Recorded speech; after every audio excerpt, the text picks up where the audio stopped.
ಸ್ನೇಹಿತರೆ ನಮಸ್ಕಾರ. ಇವತ್ತು ತುಂಬ ವಿಶೇಷ ಹಾಗೂ ಅದ್ಭುತ ಪಾತ್ರದ ಬಗ್ಗೆ ನಿಮಗೆ ತಿಳಿಸ್ಕೊಡೋ ಪ್ರಯತ್ನವನ್ನು ಮಾಡ್ತಾ ಇದ್ದೀನಿ. ಯಾರಿಲ್ಲದೆ ಇದ್ದಿದ್ರೆ ಈ ಕುರುಕ್ಷೇತ್ರ ಯುದ್ಧನೇ ನಡೀತಾ ಇರಲಿಲ್ವೋ? ಯಾರಿಲ್ಲದೆ ಇದ್ದಿದ್ರೆ ಈ ಪ್ರಪಂಚಕ್ಕೆ ಭಗವದ್ಗೀತೆಯಂಥ ಅದ್ಭುತ ಗ್ರಂಥ ಸಿಗ್ತಾ ಇರಲಿಲ್ವೋ? ಯಾರಿಲ್ಲದೆ ಇದ್ದಿದ್ರೆ ಈ ಮಹಾಭಾರತದಂತಹ ಮಹಾಕಾವ್ಯನೇ ನಡೀತಾ ಇರಲಿಲ್ವೋ? ಅಂತಹ ಸರ್ವಕಾರಣ ಸಂಬಂಧಕ್ಕೆ ಮೂಲ ಕಾರಣವಾಗಿರೋ ಭಗವಾನ್ ಶ್ರೀಕೃಷ್ಣನ ಬಗ್ಗೆ ಇವತ್ತು ನಿಮಗೆ ತಿಳಿಸ್ಕೊಡೋ ಪ್ರಯತ್ನವನ್ನು ಮಾಡ್ತಾ ಇದ್ದೀನಿ. ಸ್ನೇಹಿತರೆ, ಕೃಷ್ಣ ಅಂದರೆ ಹೀಗೇನೆ ಅಂತ ಯಾರಿಂದ ಕೂಡ ನಿಖರವಾಗಿ ಹೇಳೋದಕ್ಕೆ ಸಾಧ್ಯವಾಗಲಿಲ್ಲ. ಎಂತೆಂತಹ ಋಷಿಮುನಿಗಳು ದೇವತೆಗಳು ಕೂಡ ಈ ಕೃಷ್ಣನ ಬಗ್ಗೆ ಸಂಪೂರ್ಣವಾಗಿ ಅರ್ಥ ಮಾಡಿಕೊಂಡು ಕೃಷ್ಣನ ವ್ಯಕ್ತಿತ್ವ ಇಷ್ಟು ಮಾತ್ರ ಅಂತ ಹೇಳೋದಕ್ಕೆ ಸಾಧ್ಯವಾಗಲಿಲ್ಲ. ಅಂತಹ ನಿಗೂಢ ಅಷ್ಟೇ ಪ್ರಭಾವಿ ವ್ಯಕ್ತಿತ್ವ ಈ ಶ್ರೀಕೃಷ್ಣನದ್ದು. ವಿಷ್ಣು ಪುರಾಣದಲ್ಲಿ ಕೃಷ್ಣ ಮಹಾವಿಷ್ಣುವಿನ ಅವತಾರ ಅಂತ ಹೇಳಿದ್ರೆ ಹರಿವಂಶದಲ್ಲಿ ಗ್ರಾಮ್ಯ ಕೃಷ್ಣನನ್ನು ವರ್ಣನೆ ಮಾಡಲಾಗಿದೆ. ಗೀತಾ ಗೋವಿಂದದಲ್ಲಿ ರಾಧಾಕೃಷ್ಣರ ಅದ್ಭುತ ಪ್ರೇಮವನ್ನು ವಿವರಿಸಿ ಅವನನ್ನು ಪ್ರೇಮ ಮೂರ್ತಿಯನ್ನಾಗಿ ತೋರಿಸಲಾಗಿದೆ. ಇನ್ನು ಮಹಾಭಾರತದಲ್ಲಿ ಒಂದು ಹೆಜ್ಜೆ ಮುಂದೆನೇ ಹೋಗಿ ಒಬ್ಬ ಅದ್ಭುತ ರಾಜನೀತಿಜ್ಞ, ಒಬ್ಬ ಗುರು, ಒಬ್ಬ ಅದ್ಭುತ ಸ್ನೇಹಿತ ಹಾಗೂ ಒಬ್ಬ ಮಹಾನ್ ಮೇಧಾವಿ ಅನ್ನುವಂತೆ ಹೇಳಲಾಗಿದೆ. ಹಾಗಾದರೆ ಕೃಷ್ಣ ಅಂದರೆ ಇಷ್ಟೇನಾ? ಖಂಡಿತ ಇಲ್ಲ. ಅವನನ್ನು ಸಂಪೂರ್ಣವಾಗಿ ಅರ್ಥ ಮಾಡಿಕೊಂಡವರು ಯಾರೂ ಇಲ್ಲ.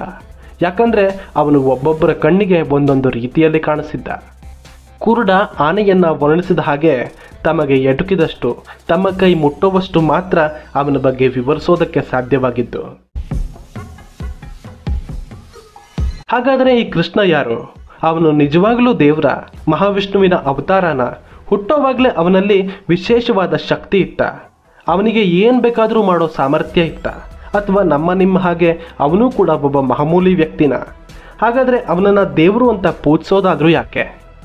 ಸ್ನೇಹಿತರೆ, ಈ ಕೃಷ್ಣನದ್ದು ಯಾವತ್ತಿಗೂ ದೇವರಾಗೋ ಪ್ರಯತ್ನ ಆಗಿರಲೇ ಇಲ್ಲ. ದೇವರಾಗೋದಕ್ಕಿಂತ ಹೆಚ್ಚಾಗಿ ಅವನು ಮನುಷ್ಯನಾಗೋದಕ್ಕೆ ಪ್ರಯತ್ನಿಸಿದ್ದ.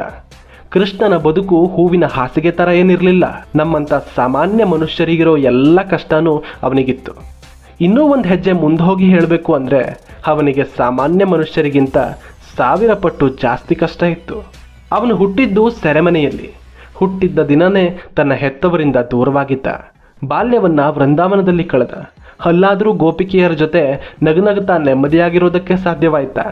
ಅವನನ್ನು ಕೊಲ್ಲೋದಕ್ಕೆ ಕಂಸ ಕಳುಹಿಸಿದ್ದ ರಾಕ್ಷಸರೇನು ಕಡಿಮೆನಾ? ಹೀಗೆ ಪ್ರತಿ ಬಾರಿ ಅವನನ್ನು ಕೊಲ್ಲೋದಕ್ಕೆ ಭಯಂಕರ ರಾಕ್ಷಸರನ್ನ ಕಳಿಸ್ತಾ ಇದ್ದ ಕಂಸ. ಆದರೆ ಈ ಕೃಷ್ಣನಿಂದಾನೇ ತಮಗೆಲ್ಲ ಆಪತ್ತುಂಟಾಗ್ತಾ ಇದೆ ಅಂತ ವೃಂದಾವನದ ಜನ ಕೃಷ್ಣನನ್ನೇ ದೂಷಿಸ್ತಾ ಇದ್ರು. ಅವನು ಈ ವೃಂದಾವನಕ್ಕೆ ಕಂಟಿದ ಶಾಪ ಅಂತ ಕೂಡ ಅಂದ್ಕೊಂಡವರು ತುಂಬ ಜನ ಅಲ್ಲಿದ್ದರು. ಆದರೆ ಅವನು ಯಾವತ್ತು ಕಾಳಿಂಗ ಮರ್ದನವನ್ನು ಮಾಡಿದ್ನೋ ಅವನ ಶಕ್ತಿಯ ಬಗ್ಗೆ ಈ ವೃಂದಾವನದ ಜನಕ್ಕೆ ಗೊತ್ತಾಯಿತು. ಅವನನ್ನು ಗೌರವಿಸೋದಕ್ಕೆ ಪ್ರಾರಂಭಿಸಿದ್ರು. ನಾವೇನು, ನಮ್ಮ ಶಕ್ತಿ ಏನು ಅಂತ ನಮ್ಮವರಿಗೆ ನಾವು ತೋರಿಸ್ಕೊಡೋವರೆಗೂ ನಾವು ದೇವರಾದರೂ ಸರಿ, ನಮ್ಮವರು ನಮ್ಮನ್ನು ಅನುಮಾನದಿಂದಾನೇ ನೋಡ್ತಾರೆ. ಇನ್ನು ಶ್ರೀಕೃಷ್ಣ ಮತ್ತು ರಾಧೆಯ ಪ್ರೇಮ. ಶ್ರೀಕೃಷ್ಣ ಯೌವನಕ್ಕೆ ಬಂದಾಗ ಸಾಮಾನ್ಯ ಯುವಕರಂತೆ ಅವನೂ ಕೂಡ ಪ್ರೀತಿಯಲ್ಲಿ ಸಿಲುಕಿದ್ದ. ರಾಧೆಯನ್ನು ಅವನು ಪ್ರಾಣಕ್ಕಿಂತ ಹೆಚ್ಚಾಗಿ ಪ್ರೀತಿಸಿದ್ದ. ಈ TV ಧಾರಾವಾಹಿಯಲ್ಲಿ, ಸಿನಿಮಾದಲ್ಲಿ ತೋರಿಸುವಂತೆ ಅದೇನೋ ಪವಾಡದ ಪ್ರೀತಿಯಾಗಿರಲಿಲ್ಲ. ನಿಮ್ಮ ಹಾಗೆ ಅವನು ಕೂಡ ಪ್ರೀತಿಸಿದ್ದ. ಅವರಿಬ್ಬರು 2 ದೇಹ, ಒಂದು ಆತ್ಮದಂತೆ ಒಬ್ಬರನ್ನೊಬ್ಬರು ಗಾಢವಾಗಿ ಪ್ರೀತಿಸುತ್ತಿದ್ದರು. ಯಮುನಾ ತೀರದ ಸುಂದರ ವನಗಳು, ಬೆಟ್ಟ ಗುಡ್ಡಗಳು, ಪ್ರಾಣಿ ಪಕ್ಷಿಗಳು, ಗೋವುಗಳು ಪ್ರತಿಯೊಂದು ಕೂಡ ಅವರ ಅಮರ ಪ್ರೇಮಕ್ಕೆ ಸಾಕ್ಷಿಯಾಗಿತ್ತು. ಆದರೆ ಆ ಪ್ರೀತಿಯ ಅನುಭವ ಕೂಡ ಅವನ ಬದುಕಲ್ಲಿ ಸುಂದರವಾಗಿ ಜಾಸ್ತಿ ಕಾಲ ಉಳಿಲಿಲ್ಲ. ಅದು ಕೂಡ ಇದ್ದಕ್ಕಿದ್ದ ಹಾಗೆ ಅವನಿಂದ ದೂರವಾಗಿ ಹೋಯಿತು.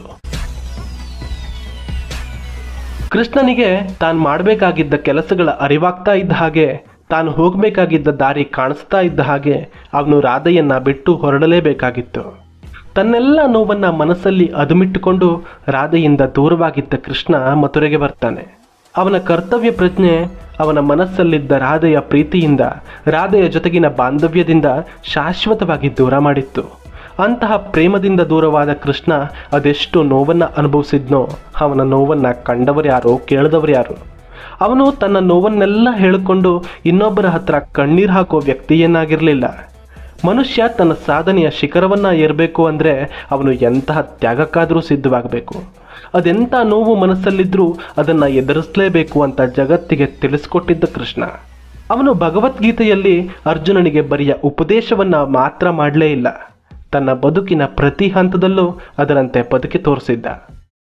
ತನ್ನ ಅಣ್ಣ ಬಲರಾಮನ ಜೊತೆ ಮಥುರೆಗೆ ಬಂದಿದ್ದ ಕೃಷ್ಣ ಕಂಸನನ್ನ ಮತ್ತವನ ಅನುಚರರಾದ ಚಾಣೂರ ಮುಷ್ಟಿಕರನ್ನೆಲ್ಲ ಕೊಂದಿದ್ದ. ಹಾಗೆ ಬಂದವನು ಆ ಮಥುರೆಯ ಸಿಂಹಾಸನದ ಮೇಲೆ ತಾನೇ ಕುಳಿತು ರಾಜನಾಗಿದ್ದರೆ ಅವನನ್ನು ತಡೆಯೋರು ಅಲ್ಲಿ ಯಾರೂ ಇರಲಿಲ್ಲ. ಆದರೆ ಕೃಷ್ಣನಿಗೆ ರಾಜನಾಗುವ ಯಾವ ಆಸೆ ಕೂಡ ಇರಲಿಲ್ಲ. ಅವನು ಕಂಸನ ತಂದೆ ವೃದ್ಧ ಉಗ್ರಸೇನನನ್ನು ಆ ಸಿಂಹಾಸನದ ಮೇಲೆ ಕುಳಿಸಿ ತನ್ನ ಪಾಡಿಗೆ ತಾನಿರೋ ನಿರ್ಧಾರ ಮಾಡ್ತಾನೆ. ಈ ಕಂಸನನ್ನು ಕೊಂದ ಕೃಷ್ಣ ಜರಾಸಂಧನ ವೈರತ್ವವನ್ನು ಕಟ್ಟಿಕೊಂಡ. ಪದೇ ಪದೇ ಆತ ಈ ಕೃಷ್ಣನಿದ್ದ ಮಥುರೆಯ ಮೇಲೆ ಕಾಲು ಕೆರೆದುಕೊಂಡು ಯುದ್ಧಕ್ಕೆ ಬರೋಕೆ ಶುರು ಮಾಡ್ದ. ಹೀಗಾಗಿ ಜರಾಸಂಧನನ್ನು ಎದುರಿಸೋದಕ್ಕೆ ಕೃಷ್ಣ ತನ್ನದೇ ಒಂದು ಬಲಿಷ್ಠ ಸೈನ್ಯವನ್ನು ಕಟ್ಟಿಕೊಳ್ಳಲೇಬೇಕಾದ ಅನಿವಾರ್ಯತೆಗೆ ಸಿಲುಕಿದ್ದ. ಅಧಿಕಾರದಿಂದ ದೂರನೇ ಇದ್ದುಕೊಂಡು ಯಾದವರನ್ನೆಲ್ಲ ಬಲಿಷ್ಠಗೊಳಿಸೋದಕ್ಕೆ ಮುಂದಾಗ್ತಾನೆ ಕೃಷ್ಣ.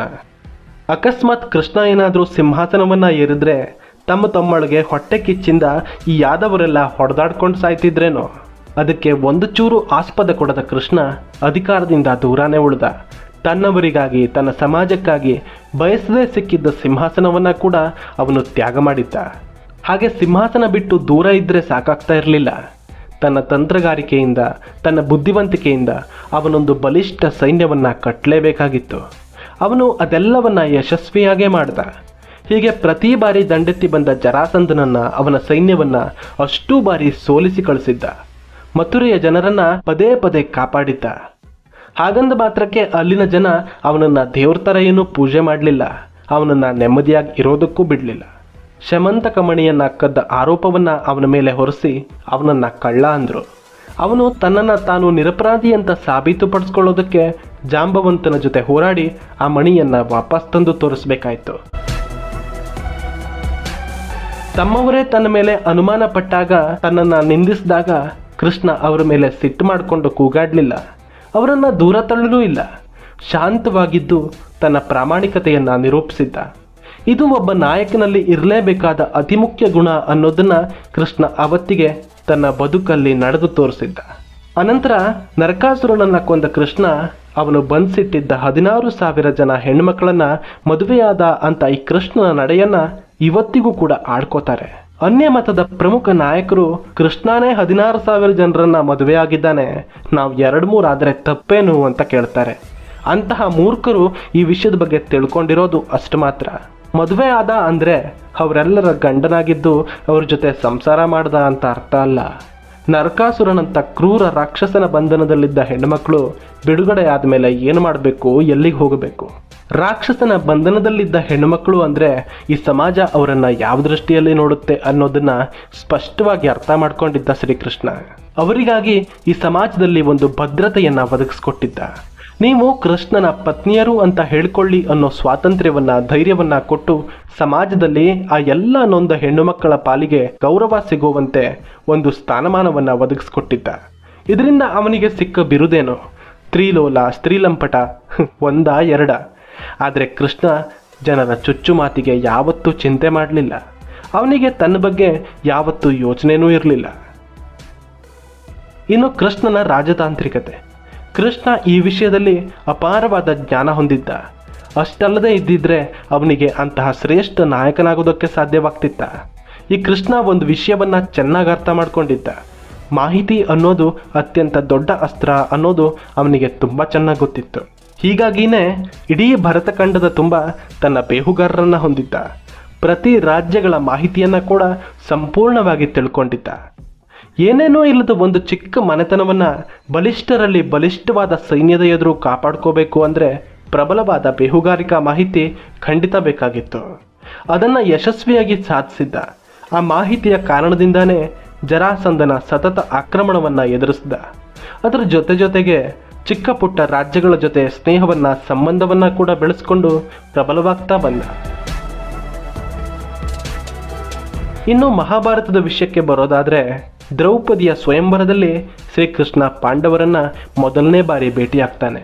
ಅನಂತರ ಪಾಂಡವರ ಜವಾಬ್ದಾರಿಯನ್ನ ತನ್ನ ಹೆಗಲ ಮೇಲೆ ಹಾಕ್ಕೋತಾನೆ. ಆ ಪಾಂಡವರಿಗಾಗಿ ಶ್ರೀಕೃಷ್ಣ ಮಾಡಿದ್ದೇನು ಕಡಿಮೆನಾ? ಅರ್ಜುನನಿಗೆ ಗಾಂಡೀವ ಸಿಕ್ಕಿದ್ದು, ದಿವ್ಯ ರಥ ಸಿಕ್ಕಿದ್ದು ಕೂಡ ಈ ಕೃಷ್ಣನಿಂದಾನೆ. ಪಾಂಡವರಿಗಾಗಿ ಕುರುಸಭೆಯಲ್ಲಿ ಅವಮಾನವನ್ನ ಕೂಡ ಎದುರಿಸ್ತಾನೆ. ಈ ಕೃಷ್ಣನಿಲ್ಲದೆ ಇದ್ದಿದ್ರೆ ಎಂತೆಂತಹ ರಾಜಮನೆತನಗಳು ಪಾಂಡವರ ಪರ ಕುರುಕ್ಷೇತ್ರ ಯುದ್ಧದಲ್ಲಿ ಪಾಲ್ಗೊಳ್ಳೋದಕ್ಕೆ ಸಾಧ್ಯವಾಗ್ತಿತ್ತ. ಹಾಗಾದರೆ ಈ ಕೃಷ್ಣನಿಗೆ ಆ ಪಾಂಡವರನ್ನು ಕಾಪಾಡುವಂತಹ ಅವಶ್ಯಕತೆ ಆದರೂ ಏನಿತ್ತು? ಅವನು ಅಷ್ಟೊಂದು ಜಾಗ್ರತೆಯಾಗಿ ಪಾಂಡವರನ್ನು ಅಷ್ಟೊಂದು ವರ್ಷಗಳ ಕಾಲ ಕಾಪಾಡಬೇಕಾಗಿದ್ದ ಅನಿವಾರ್ಯತೆ ಆದರೂ ಅವನಿಗೇನಿತ್ತು? ಈ ವಿಷಯವನ್ನು ತಿಳಿಯೋದಕ್ಕೆ ಈ ಬಲಗಡೆ ವಿಡಿಯೋ ಮೇಲೆ ಕ್ಲಿಕ್ ಮಾಡಿ.